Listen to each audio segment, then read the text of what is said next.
Dobar dan. Opala. Ja.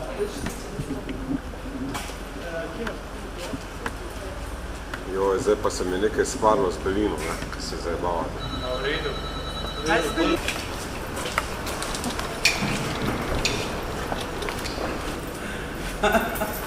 Ste imeli nek prispevek, v kateri vlada, ki je še bila Kjer je ni bil vprašanje? Kaj se Pride predsednik, zdaj boste se Boste. A ste se vse zmenili? Ja. 6 ministrstev. 6 ministrstev. je pa. 8 Najmanj ne? 10. Jaz sem rekam, da se rezem spred. Bom se matila. Dobar dan. Dan. Kaj je s tem? Danes smo obravnavali predlog koalicijske pogodbe. Moram reči, da smo zadovoljni, da smo praktično uspeli z vsemi našimi vsebinskimi zahtevami, tako da bo izvršni odbor predlagal svetu stranke, da stranka Desus vstopi v koalicijo in s tem tudi v vlado. Imeli smo tudi razpravo glede kadrovskega razreza.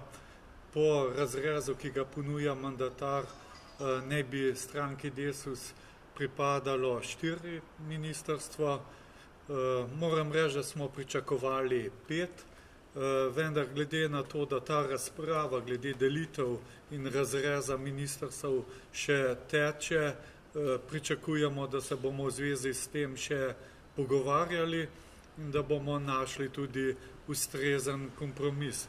Nam se zdi kot druga najmočnejša stranka, da bi bilo prav, da imamo eno ministrstvo več, kot ga nam trenutno ponuja gospod Miro Cerar, zlasti z tega vidika, ker nismo zasedli mesta predsednika državnega zbora, ker ocenujemo, da gospod Brglez odlično upravlja to nalogo in ni potrebe, da bi tukaj napravili kakšno zamenjavo. Tako da, kar se tiče stranke Desus, glede vsebine koalicijske pogodbe, praktično nimamo nobenih pripomb, smo zelo zadovoljni, kar se pa tiče kadrovskih zadev, bo pa to stvar dogovarjan tudi. Drži, da je to tudi infrastruktura, da boste tudi infrastrukturo dobili? Poglejte, v igri je več resorjev, znano je, da bomo imeli ministrstvo za zunanje zadeve, Slovence po svetu, nekako v igri je tudi ministrstvo za kulturo in pa seveda ta ministrstva, ki jih omenjate, infrastruktura, okolje in prostor, javna uprava, vendar, poglejte, tukaj bomo tudi počakali, kakšni so pogledi Mira Cerarja kot mandatarja, kot predsednika vlade in tudi oni, ki imajo 36 poslancev in ki nosijo največjo odgovornost, seveda imajo tudi neka svoja pričakovanja, tako da pričakujem v naslednjem tednu, da bomo pa dejansko se do konca dogovorili glede razreza. Gospod Erjavec, nekateri mediji celo omenjajo, da naj bi imeli težavo kadrovsko pri iskanju ljudi, da boste celo preko javnega razpisa iskali najmanj 2 ministra, to drži, ne drži, kdo so pravzaprav ti vaši ljudje, ki bi lahko bili možni kandidati za ministre? Ne, poglejte, mi teh težav nimamo, jaz Požar report res ne jemljem preveč resno, nobenega javnega razpisa ne bo za nobenega ministra. Mi smo nekako se tako dogovorili, da imajo prednost pač tisti, ki delujejo v stranki, v izvršnem odboru, tisti, ki so kandidirali tudi na volitvah, poslanci, imamo 10 poslancev in od tega je siguran 1, 2, 3 primerni so za ministrsko funkcijo. Potem imamo v strateškem svetu stranke tudi primerne ljudi, potem imamo tudi nekdanje državne sekretarje, ki bi lahko tudi bili ministri, tako da s tem mi nimamo težav. Res pa je, da vsakdo, ki je pač v stranki tudi zelo aktiven, mora pa imeti neke strokovne kvalifikacije, ustrezno izobrazbo, ustrezno poznavanje področja. Zdaj, za Mejci to bo urad, ne? To ne bo ministrstvo brez listnice. Kako bo s tem? Gorazd Žmavc se omenja, da bo kar ostal tukaj No, poglejte, v konkretnih imenih je prezgodaj, to bo odločitev izvršnega odbora stranke Desus, kdo bo minister strani stranke Desus. Lahko pa povem, da danes z gospodom Miro Cerarjem so se tudi dogovorila, midva so se srečala o tem, da ostane minister brez listnice in urad za Slovence, ki ga vodi minister brez listnice. Poglejte, tukaj gre za poseben zakon, ki določa, da ta urad vodi minister in tudi, lahko povem iz lastnih izkušenj, da ukinitev tega ministerskega mesta bi bilo zelo negativno sprejeto tako v zamejstvu, kot tudi pri Slovencih po svetu. In moram reči, da ta minister ima kar precej obveznosti, kar precej je teh dogodkov, ki jih pač imajo Slovenci v zamejstvu in tudi Slovenci po svetu, tako da ocenujem, da to ministrstvo, pa ta minister je potreben tudi iz te simbolne ravni, da imajo Slovenci, ki živijo po svetu, svojega sogovornika. Kdaj bo svet stranke odločil o sklepu izvršnega odbora?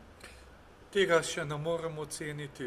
Najprej je treba pripraviti koalicijsko pogodbo do parafe, potem ta koalicijska pogodba je lahko predmet obravnave na svetu stranke, ker svet stranke pa dokončno odloči o vstopu v koaliciji in seveda tudi zelo odvisno, kako hitro bodo potekala ta kadrovska usklajevanja, delitev ministerskih mest, ker je to tudi del koalicijske pogodbe. Kdaj bo to na mizi?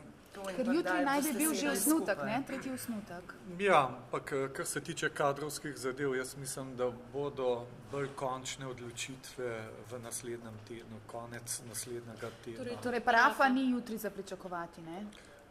Ne, jaz mislim, da ne.